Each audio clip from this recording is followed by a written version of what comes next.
Some of the details which came out were a surprise. There was never any doubt in our mind that Joe had been murdered and that we fully expected him to lie when he went into the witness box.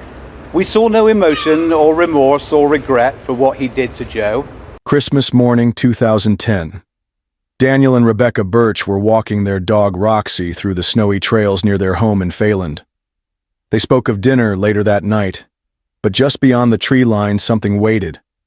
On the walk back, Roxy suddenly stopped. Then she lunged forward, barking hard, pulling the leash. And that's when everything changed. 2 legs, 1 foot bare, the other wearing a long winter sock, blue denim jeans. Daniel's voice cracked as he told Rebecca to call the police. Officers arrived quickly. They brushed away the snow. A young woman lay there, partially covered in ice. She was wearing a pink shirt, the right side pulled down, exposing her shoulder. The way her body was placed, it didn't feel random. Whoever left her here wanted her to be found like this. It was careful, almost posed. One of the officers stepped back and quietly said the name everyone feared. We found Joanna Yates. At that moment, a missing person case that had gripped the city of Bristol shifted into something far darker. A nightmare had begun, and every woman in England would soon be warned. Don't walk alone. Detective Phil Jones had seen his share of difficult cases, but this wasn't just another search for a missing woman. The body of 25-year-old Joanna Yates had been discovered 3 miles from her home, left in the cold under a quiet snowfall. Joanna had been reported missing by her boyfriend, Greg Reardon, on December 17, 2010. For a week, her face was everywhere in Bristol. Flyers, news alerts, desperate pleas from friends and family. But now those faces were frozen in shock. Joanna wasn't missing anymore. She'd been found in the snow, motionless. The freezing temperature had preserved her completely. That preservation was a blessing. It would help the pathologist eventually determine how she died. But first, her body had to return to normal temperature. That would take at least 24 hours, and Phil Jones knew he didn't have that kind of time. Every hour that passed made the truth harder to reach. Fear was spreading fast through Clifton, Bristol. So Jones made a decision. He ordered his team to rewind everything. Start from the moment Joanna vanished. Revisit every witness, every line of the original missing person report. Someone knew more than they had said, and Jones was about to find out who. The first red flag in the case came from something that should have been straightforward. Greg Reardon's emergency call. It was the boyfriend who first alerted police that Joanna Yates had gone missing. But Detective Phil Jones couldn't shake one thing about that call: the date. Greg had made the report on December 19th, 2 full days after Joanna was last seen. That delay immediately raised questions. Why would a man wait 48 hours to report his girlfriend missing? Jones replayed the call. Greg's voice held tension, but not panic. It was more controlled than the situation demanded. A girlfriend. Alone. Unreachable. And yet the urgency wasn't fully there. Something wasn't adding up. So Jones dug deeper into Greg's timeline. According to Greg, he left their shared flat at 144 Canongate Road in Clifton, Bristol, around 6 p.m. on December 17th. He was heading to Sheffield to spend the weekend with his family before Christmas. The drive should have taken 3.5 hours, but traffic was heavy. It stretched to nearly 4. While stuck on the road, Greg said he passed the time texting Joanna. She told him she planned to go out for drinks with friends that night and head home afterwards. They kept texting until 8:45 p.m. That was the last message he ever got from her. He arrived at his family home around 10 p.m., sent her another message to say he'd made it. No reply. Greg told detectives he spent the next 2 days calling, texting, and leaving voicemails. Nothing. He assumed she was busy. Maybe she just needed time alone. But on December 19th, he returned to Bristol. That's when everything changed. He found the front door unlocked. Inside, her phone was still in her coat. Her purse untouched. 2 bottles of cider on the counter, one opened, barely touched. A Tesco receipt on the kitchen table showed she'd bought an oven pizza. But there was no sign of the pizza. Greg called her parents in Hampshire. They hadn't heard from her since December 16th. That was when Greg finally called the police. But Detective Jones still wasn't convinced. Why hadn't Greg reached out to her family sooner? Why wait until after the trip to return home? Why not call emergency services the moment she missed a full day of contact? And more importantly, was there anything solid to back up his story? Did anyone or anything prove Greg Reardon was exactly where he said he was on the night Joanna disappeared? The answer to Detective Jones's questions wasn't buried deep. In fact, it was right in front of him. Investigators working the case during the week before Joanna's body was found confirmed something important. Greg Reardon's alibi was solid. His family in Sheffield told police he arrived around 10 p.m. on December 17th. That lined up with the timeline he'd given. But there was more than just words to back it up. Due to heavy traffic on the motorway, several traffic cams had captured Greg's car multiple times between 6 and 10 p.m. Each timestamp matched the route to his parents' house. Then came the texts. Every single message he sent to Joanna had pinged from phone towers near Sheffield. The digital trail confirmed it. Greg wasn't in Bristol when Joanna vanished. So, if all of this was true, why the delay? Why not call her family sooner? Why wait to alert the police? Was there something unspoken between them? Before Jones could dig further into that question, a new piece of evidence landed in front of him, and it would change everything. One of the officers tracking CCTV near Joanna's flat had spotted something chilling. A pale SUV had been caught on camera moving through the area around the time she vanished. The same model was later seen near the remote lane where her body was discovered. But there was a problem. The snowstorm that blanketed Bristol that weekend had blurred every camera angle. The license plate was unreadable, the driver invisible. So, investigators turned to those closest to Joanna. Family, friends, neighbors, anyone who might recognize the vehicle. But no one did. No one had seen it before. Two possibilities emerged. Either the driver was someone Joanna trusted enough to let inside, because there was no sign of forced entry, or the vehicle had nothing to do with the case. A coincidence. A passing stranger. With no clear lead, detectives made a decision. They released an image of the SUV to the public on the department's Facebook page, hoping someone might recognize it. What came next wasn't clarity. It was chaos. Tips poured in. All of them dead ends. But the speculation didn't stop there. Online commenters pushed a darker theory, that Joanna had been hiding a secret, that maybe she was seeing someone else. Maybe that SUV belonged to a man no one knew about. Maybe Greg had found out. That's why he waited 2 days to call. The whispers spread fast. Even as Joanna's family grieved, they were forced to face a new wave of judgment. But they refused to stay silent. In a public statement, they addressed the speculation head-on. They wanted the whole world to know who she really was. Her name was Joanna Claire Yates. Born April 19, 1985. Raised in the quiet town of Hampshire by her parents David and Teresa Yates. They gave her everything they could. Private schooling, dreams supported, and a life built with care. Joanna was the kind of woman who didn't just light up a room. She pulled people into her orbit. Among her friends, she was the heartbeat of every gathering. Loud laughs, spontaneous ideas, a rare mix of bold and kind. Her mother, Teresa, said they weren't just mother and daughter. They were best friends. They did everything together. She studied landscape architecture at university. After graduation, she landed a job in the field. That's where she met Greg Reardon, both 25. Both passionate about design and creating beauty in outdoor spaces. Their connection started at the office, but quickly became something more. And soon after that, they made a big decision. Their firm was relocating to Bristol. So were they. They moved into a ground-floor flat in Clifton.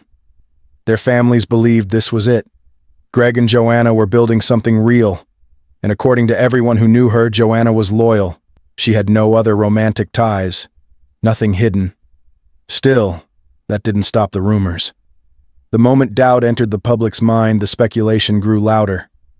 That silence over the weekend, the missed texts, the unreturned calls, made people wonder. That's when Rebecca Scott, Joanna's closest friend, stepped forward. She didn't just defend Joanna. She explained something critical. Joanna wasn't glued to her phone like most people. She was known for going hours, sometimes a full day, without checking it. Her friends knew this. Her boyfriend knew this. Then Greg spoke. He described the signal problems in their flat, the weak reception, the dropped messages. He explained why he hadn't immediately called her parents. He didn't want to worry them, not unless he had a reason to. He thought she might have turned off her phone, or she didn't even receive his messages. And while the world tried to figure out who she was, the autopsy report came in, and it changed everything. It sent the entire case back to square one. Joanna's life had been taken by suffocation. There were no marks of rope or any object pressed against her neck. No classic bruising. The evidence pointed to something more disturbing. She'd been held. Her breath slowly taken away. Not in a rush of violence, but in a steady, relentless grip. But Joanna hadn't given up easily. 43 wounds scattered across her neck, her face, her arms. All spoke of fierce resistance. She fought back with everything she had. But what caught investigators off guard was the rest of the picture. There were no injuries below her waist, no evidence of sexual assault. Her lower body was untouched. The killer hadn't violated her in the way so many feared. But this absence, the restraint, felt just as chilling. The most unsettling details came at the end of the autopsy report. Joanna had bought a pizza that night, but her stomach was empty. She'd never taken a single bite. There was no pizza box in the bin, no scraps in the kitchen. The only explanation, her killer took it with him. And then there was the missing sock. She'd been found with only one long winter sock on her foot. The other was gone. Another detail too precise to be a mistake. Investigators now saw the outline of someone who killed with patience, took her dinner, and left with a souvenir, before carefully arranging her body on the cold ground, almost as if he was posing her for a photograph. The final lines of the autopsy offered one more twist. A faint trace of DNA was discovered on Joanna's body. The amount was tiny, too small for experts to immediately identify its source. They couldn't say if it was saliva, sweat, or a touch. Advanced analysis would be needed, but that would take time. So the detectives built their theories around what little they had.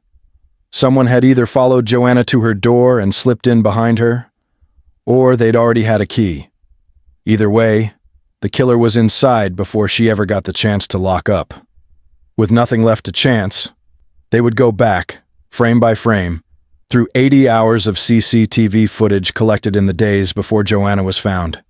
Every second could hold the clue they needed. Joanna Yates finished work as usual on Friday, December 17, 2010. After work, she went out with some friends to a pub. They spent about 2 hours together at the Ram pub. Around 8:10 p.m., she said goodbye to her friends and left on her own. On the way, she stopped at a Waitrose. She went inside for a short time, but left without buying anything. After that, she walked into a small corner shop where she bought 2 bottles of cider. Then she headed to Tesco. She was seen on CCTV around 8:30 to 8:37 buying an oven pizza. After leaving Tesco, she walked in the direction of her flat in Clifton. Security cameras followed her through most of her route. There was no sign of anyone walking closely behind her. No one appeared to be following her. She looked calm and undisturbed. But once she entered a residential area without camera coverage, she disappeared from view. Inside the apartment, her coat was off. Her phone and wallet were still inside the pocket. One of the cider bottles she bought had been opened. That means she made it home safely. She had time to settle in. There was no panic, which rules out the theory that someone had followed her from the street. There were only 2 possibilities left. Either someone was already inside the flat before she arrived, or someone entered shortly after using a key. And only 2 people had a spare key besides Joanna, Greg Reardon, and the landlord who rented them the apartment. Detective Phil Jones was now convinced that Greg Reardon was no longer a suspect. That left one possibility. If someone had entered Joanna's flat using a key, it could only be one person, the landlord. But before bringing him in, Jones needed to read through his original witness statement. According to the missing persons report, Christopher Jeffries was the one who came to the police on December 19th. He asked why officers were searching his building. When he learned Joanna was missing, he told them he hadn't seen her or Greg since December 16th. He added that he only saw Greg briefly on the 17th as he was preparing to travel to Sheffield. That single detail changed everything. Now the landlord wasn't just someone with access. He was someone who knew Joanna would be alone in that flat for the weekend. A key and knowledge. That was enough to turn suspicion into action. The investigation soon revealed something else. Jeffries lived in the flat directly above Joanna and Greg, which meant he could have carried her body upstairs. He could have removed anything he wanted. He could have staged everything without ever being seen. The picture was getting clearer. And there was only one thing left to do. At 7 a.m. on December 30th, Christopher Jeffries was officially arrested. What happened inside the interview room that morning didn't stay in Bristol. It spread across the country. The press swarmed the station. The public finally had a name. The idea that the police had found someone was a relief, especially after the post-mortem report had described a crime too calculated, too cold to be random. Officers had warned women across Bristol not to walk alone. Now they had someone to blame. But what reporters found out inside that station was stranger than fiction. Jeffries had long been described by neighbors as odd, private, nervous, unpredictable. He rarely spoke, and when he did, it was sharp and formal. When asked where he had been on the night of December 17th, he said he was home, alone. When asked for proof, his voice changed. He grew angry, then stopped answering questions altogether. From that point on, he said just 2 words, no comment. Detectives believed they had their man. They filed for an extended detention order. They searched his car, they searched his home, and they took his DNA sample. If it matched the faint trace found on Joanna's body, the case would be closed. When they entered his flat, what they found only deepened the unease. No television, only stacks of books, an old monitor, dozens of VHS tapes. No one else lived there. But despite the atmosphere, there was no physical evidence in the flat, no trace in the car. All they could do now was wait. Outside the station, the public had already made up their minds. Jeffries was guilty. He fit their idea of a monster, 65 years old, a wealthy retired English teacher, but no wife, no children, no warmth. For the media, that was more than enough. But inside the station, there was still no actual proof. They would release him. And then, just hours before the release, something happened that none of them saw coming. A phone call came in. It was Vincent Tabak, a neighbor who lived across the hall from Joanna. He was calling from the Netherlands, where he had gone to spend Christmas with his family. He said that on the night Joanna disappeared, he looked out his window and saw Christopher Jeffries' car parked in its usual spot. Later that same night, he looked again. Same car, but now parked in reverse, turned 180 degrees. That changed everything. It wasn't just Jeffries saying he was home. It was his car being moved, and someone had seen it. Police ordered him held until the DNA results came back. 2 days later, the results were in. The DNA on Joanna's body had been fully analyzed, and then compared to Jeffries' sample. Reporters waited outside expecting the confirmation, expecting the closure. But instead, Nick Gargan, head of Avon and Somerset Police, stepped forward and announced that Christopher Jeffries is no longer a suspect, and he will be released as soon as possible. The DNA was not a match. There was no physical evidence linking Jeffries to the scene. The key he had for Joanna's flat hadn't even been used. It was a spare, untouched. And with that, Christopher Jeffries was released. But the damage was already done, because while the real killer remained free, the world had already chosen the wrong man. While Christopher Jeffries began preparing legal action against every media outlet that had judged him without evidence, the pressure on Avon and Somerset Police hit a breaking point. Everyone had believed they were safe. Everyone thought the killer had been caught. But now the truth was out. The wrong man had been accused, and the real one, was still out there. During Jeffrey's arrest, leaks about the case had spread. Details of Joanna's final moments. Details about how calculated the crime had been. The idea that someone like Joanna could vanish without a trace left everyone wondering who could be next. The police responded fast. More than 80 investigators were pulled from across the country. They were given full authority. They have one goal: to find the person who ended the life of Joanna Claire Yates. The new team came in with fresh eyes. They didn't just continue the investigation. They broke it down, piece by piece. And that's when something strange caught one detective's attention. One neighbor had barely been questioned. He had only been asked if he had seen Joanna the night she disappeared. His answer was short. No real connection to her or Greg. Just surface-level familiarity. He added that he spoke to Greg on the day he left for his holiday.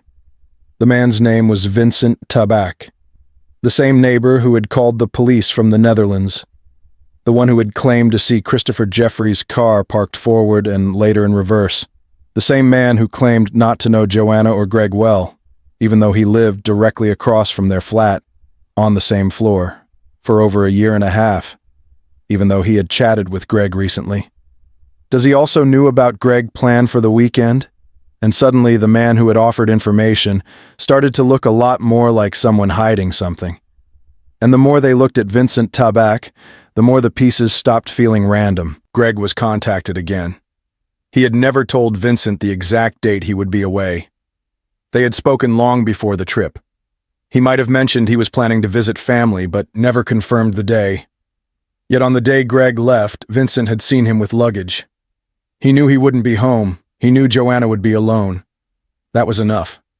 Detectives didn't wait. They began assembling a team to fly to the Netherlands to question Vincent Tabak face to face.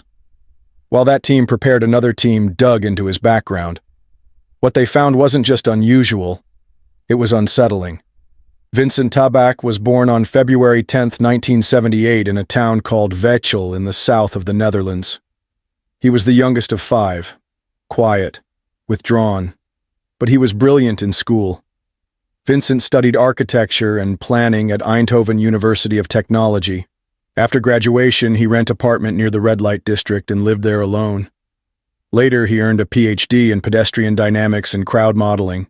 He knew how people moved in public space, airports, stadiums. He moved to England in 2007 and worked as a people flow analyst for a firm in Bath. In 2008, he met Tanya Morrison on a dating site. They moved in together within 7 months. In 2009, they relocated to Clifton. Vincent rented a ground floor flat directly across from Joanna and Greg. At first glance, it was all ordinary. But to the detectives, the puzzle started to align. His job focused on reading body language, studying how people move. If someone like him were to commit a crime, it would likely be quiet, precise, and disturbingly controlled. When detectives arrived in the Netherlands, Vincent agreed to speak with them immediately. He calmly explained why he had noticed the position of Jeffrey's car. He said it was instinct. His job trained him to spot unusual movement. But then they asked about Joanna and Greg. This time he gave a different answer. He admitted he spoke with Greg now and then. When detectives asked for a DNA sample, he refused. He said he didn't want his genetic information on file, that he wasn't a suspect. But the refusal didn't sit right. If he truly wanted to help and had nothing to hide, why not give the sample that could clear his name? As the team prepared to return to England, another discovery shifted the entire case. Vincent hadn't lived near the red light district in the Netherlands by chance. It was intentional. Investigators learned that he had a private obsession with violent adult content. He regularly visited places known for aggressive experiences. Now they weren't looking at a helpful bystander. They were looking at someone who might have studied Joanna's routine. Someone who enjoyed watching people move and controlling what they never saw coming. Now the detectives had enough. They filed for a full search of his home and car. And from this moment forward, everything would begin to unravel. The search of Vincent Tabak's home and car revealed a series of shocks that would not only stun the people of England, but ripple all the way into the Netherlands. They looked for anything physical, traces of pizza, the missing sock, anything from Joanna's flat. But the apartment was clean. They lifted fingerprints. No sign that Joanna had ever been in his flat. It started to feel like another dead end. Then they seized his computer, and everything changed. At first it was just noise, thousands of files, photos, videos, almost all of them disturbing. He had an obsession with violent adult content, but hidden among all that was a folder, only 2 images inside. That alone stood out, because this wasn't a man who kept things minimal. These 2 images showed a woman on the floor, her body posed in a way that was hauntingly similar to how Joanna had been found. One of the photos came from an adult film, but the positioning was precise. Alongside those images, detectives found something else. A search history. It included queries about the legal difference between manslaughter and murder. It also included a map search for the exact spot where Joanna's body had been found. None of this was physical evidence, but it painted a chilling picture. Then the results from his car came in. Fibers from the car matched those found on Joanna's body, and in the trunk, they found traces of her blood. There was no way to explain it away. The moment Vincent Tabak returned to England, he was arrested, and a DNA sample was taken immediately. The match was confirmed. It was the same DNA found on Joanna's body. Everyone expected the case to be over, but Tabak wasn't done. He claimed he wasn't even home during the time of the crime. He said he had been at Asda. Surveillance footage did show him there. He said he was texting his girlfriend Tanya. The messages lined up. He claimed that his DNA could have been transferred by accident. He was the neighbor. He might have touched something she later touched. And yes, he liked violent content, but he never acted on it. His family in the Netherlands were furious. They insisted he was innocent, that the police had targeted the wrong man. Again. But the debate was short-lived, because Vincent Tabak made a decision no one saw coming. He asked to speak with the prison chaplain. There he confessed. He admitted to killing Joanna Claire Yates, but claimed it wasn't intentional. In court, his full statement was read. He said it happened on December 17th. Joanna had returned from the pub and entered her flat. Vincent said he followed just seconds later. He claimed she welcomed him in, that she smiled, that she might have been flirting. But when he tried to get closer, she pushed him away. He panicked. He grabbed her and put his hand on her nose and mouth until she stopped moving. He carried her body to his car, drove to Asda to create an alibi, bought a few items. He texted his girlfriend to appear normal. Then he drove to Longwood Lane, covered her body in snow, and went home as if nothing happened. The trial began on October 7, 2011 at Bristol Crown Court. It lasted 3 weeks. The judge and jury visited the flat where Joanna lived. They stood where she died. They walked the lane where her body was left. The jury reached a verdict after 2.5 days. Vincent Tabak was found guilty. The sentence was life in prison. Minimum term 20 years. Thank you for watching. If you enjoyed this video, don't forget to like and subscribe for more true crime documentaries. See you in the next video.